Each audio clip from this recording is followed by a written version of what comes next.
Welcome to Ball Street Social Club. I have wrestled the mic off Paul Machin, who looks really happy. I've done that as well. He looks like he wants to go and interview an ex-Liverpool striker, but that's for another time. Paul, we're talking Major League Soccer, so I'm going to go to Ped instead. Get in. Ped, another great weekend in MLS. It was. And you've got one of the greatest stories that you dropped on me before, and it involves Paul's team that he's kind of following. Bring me up to date with Colorado Rapids against LA. Well, I didn't really want to talk about LA Galaxy because they got beat. No, people know the story behind it. You don't need to prompt me. Just do it. I know what I'm talking about. No, clearly not. Just get on Well, I with do. it. I'm talking about the Colorado Rapids, your future team of Tim Howard.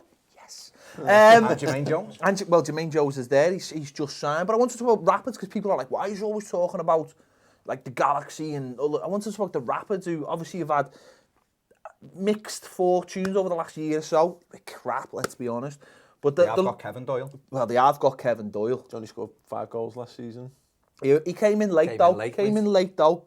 A lot of them are winners. But they were taking on LA Galaxy, who had a decent start. Colorado, not so good. And in the 95th minute, they scored, which was an absolute class goal by Mr. Pape. Don't preach. That's his nickname. Johns. I don't know. But anyway, I mean, he scores a winning goal, great volley, 95th minute. But an amazing story behind this lad. He gets stabbed. What is it, Ped? I'm fucking dying to know. God, Like, listen to me mum tell an anecdote from when she went shopping. Hurry up, will you? Stop giving us the backstory. This is our show.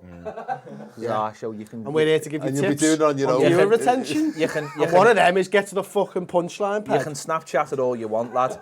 And you can wear really, really tight, inappropriate T-shirts all you want. Which is available at theredmentv.com. In all sizes, not just ones that are too small for Chris. Pape. So, Pape, anyway, he scored the winning goal, but the big story is, I mean, he got stabbed in... Not at the game. Not at the game. No. Let's just point that out. He got stabbed in December. There was another person in the room. No one's been punished. He got stabbed in the abdomen. He had a bit of a rough time. What a fantastic comeback to score the winning goal. In a massive game against the biggest team in MLS. They've got Steven Gerrard there, who likes to run around a little bit but not do much else. To get the first win of the season, fantastic story for the lad. Sharp finish. But amazing finish. Yeah. Amazing finish. So, Steven Gerrard, because that's what I'm here to talk about, isn't it? Because that's who I'm following. And it's been, to say it's been a chore.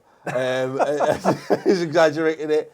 Not too greatly. I watched that game. The Galaxy were just dreadful. Like I was really after how exciting the opening weekend was, and you know, and I watched a fair bit of that, and particularly obviously in New York City and stuff. And I was like, great, Galaxy, I'll sit down, I'll watch all of this properly. And they never clicked at any point in that game. There was Steven Gerrard did 2 things of note in that match for me anyway.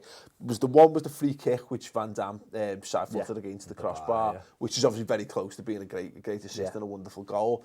And the other one was nearly, but not, and it's some Gerrard up in MLS, nearly taking Bruce Arena out, snapping someone for a yellow card, but not. If you're going to do it, Stevie, give us all a laugh. Take the manager out as well. Do something. Did you think that was a booking? No, honestly, no. It was a bit handbaggy, if I'm honest. Like, no, I don't think it was a yellow card, but it kind of summed up how Gerrard just didn't. And to be fair, the midfield as well, De Jong didn't really get into it either. They looked like they were toiling, like they were running in treacle, or they were on a travelator at the end of Gladiators.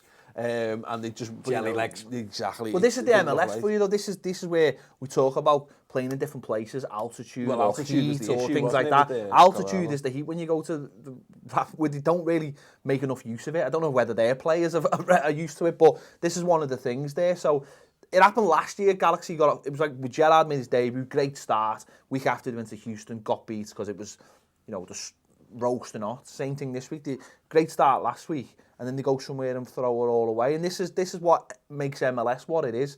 This is one of the things that he said that he wasn't ready for. It doesn't look like he's ready for it. It doesn't look like he's been ready for much, to be honest, which is a big problem. I think the thing is, though, that's kind of the beauty of it, though, that it is that balance. They were outstanding against DC United last week.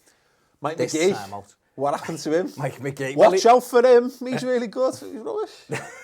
Well, but that's the thing, isn't it? It's that this is what the parity is with the two conferences, and it's been quite an even keel both weeks. It was the same again this week. Not as many goals, but it's the same again this week. You look at it now, and there's only about 3 teams who've won both games, isn't there? I think only 2, isn't it? Is it 2? I know one of them hadn't played when I was watching last night. I think San Jose are 100%. I just After say 2 games, Montreal that's mad, isn't it? Like, I just last thing on the Galaxy, though, what I said was encouraging, and his name's got at me. It was the kid they brought on right at the end. He played left wing, really, really fast. I think it might have been his debut for the Galaxy. But what I was thinking about, they were so laboured in that game. What was great about a lot of the teams you look at, like Toronto and what have you, even David Villa got some pace for New York and what have you. Having someone you can just ping the ball over the top to and chase down. And I really wish I could remember his name, because I actually made a point of thinking, he's that exciting, I'll talk about him more. Leggett's good. He was at West Ham. Leggett's got a great name as well. Leggett. He's quite quick. He was really good last. They've got the players in the positions. It's getting all the parts to work at the same time. De Jong at the weekend was in and out of it. He's got to do a bit more. But I think with Gerrard, before we move on, he's kind of... He's like between the devil and the deep blue sea, really. I don't know whether he's good enough to play defensive midfield, or certainly they don't employ him there.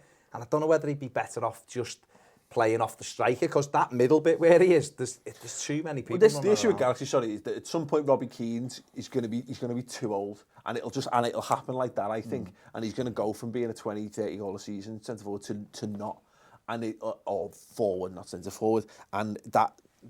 Could be this season. They're putting a lot of stock in him. I don't think they've got enough in attack for me. Well, I mean, that takes us on to New York City, your team, Chris. And in this game, they drew 2-2 with Toronto, obviously 2-0 up. But Pirlo, I thought, probably had his best. That's what Gerrard. But I was going to say that's probably Pirlo's best game for New York. And at times, he was like at the third centre back. Yeah, he's always dropping deep, isn't he? Looking to dictate play. And Vieira mixed it up last night, didn't he? He played 3 at the back instead of 4 at the back after the week before against the Fire. He went 3-4-3, which looks on the face of it a really attacking formation. But the way Pirlo just picks up space, and it's not like always side to side. His best balls for me, when he picks the ball up and looks for David Villa over the top, and they're the hardest balls in football to play, because they're vertical over the top, and you've got to be almost spot on every single time. And he does it so easily. His free kick delivery is incredible for the second goal. Well, the one thing I will say is, I know we had a really good home record last season. Oh, he's got the wheeze in already. He's got the wheeze in already. He's committed. Deep, he's in. But what I thought is, like, Yankee Stadium, the pitch is so narrow. Yeah. I think they'll struggle against teams who come and just park the bus there, because, Toronto first half, they were difficult to break down. The penalty obviously changes things a little bit, but there's about 6 yards from the edge of the area until the edge of the pitch, and you're thinking, so easy for someone to come in and just put 2 banks of 4 in. Pirlo last night, he had 110 touches, which is more than any other player in MLS. He was incredible. Rolled back the years, didn't he? When he was 2-0 up, on ball for the second goal by Villa. He's definitely on ball. When you look at where the ref was, there's no way he could have seen it. What a finish, though. I mean, he spun brilliantly, but the ball he played, which almost made it 3-0, that got kicked off the line to Villa. Villa just peels off and runs round, and it's that diagonal you're talking about. And he's in, and obviously Toronto get back. But that Discarood is so player, by the way. For Galaxy. That Discarood is a good player, man. Yes, he's brilliant. But he's the engine. He makes it all tick in the middle of the park. But you've seen both sides of New York. They looked like they were they've struggled for clean sheets. They looked like they got that sorted. But just before half time, it's just a soft goal, isn't it? It's just a soft goal. It's so easy. The free kick, it's a good free kick by Giovinco, isn't it? But ultimately, what's that fella doing playing four players on side? And you're like, you can't get a man free. He shouldn't be free in the 6-yard box in front of the goal. Like, it's a good finish. And the second one, I've got to say, I think a Premier League keeper would have saved that. The build-up to it's great, though. I mean, it's brilliant. And you're right, it's quite central the way it hits it. And you're right, and you'd expect, like, a top-quality goalkeeper does save that. But when you're watching that in normal time, the way Giovinco takes that down, he takes it straight. And from a shit camera angle, in fairness. Well, yeah.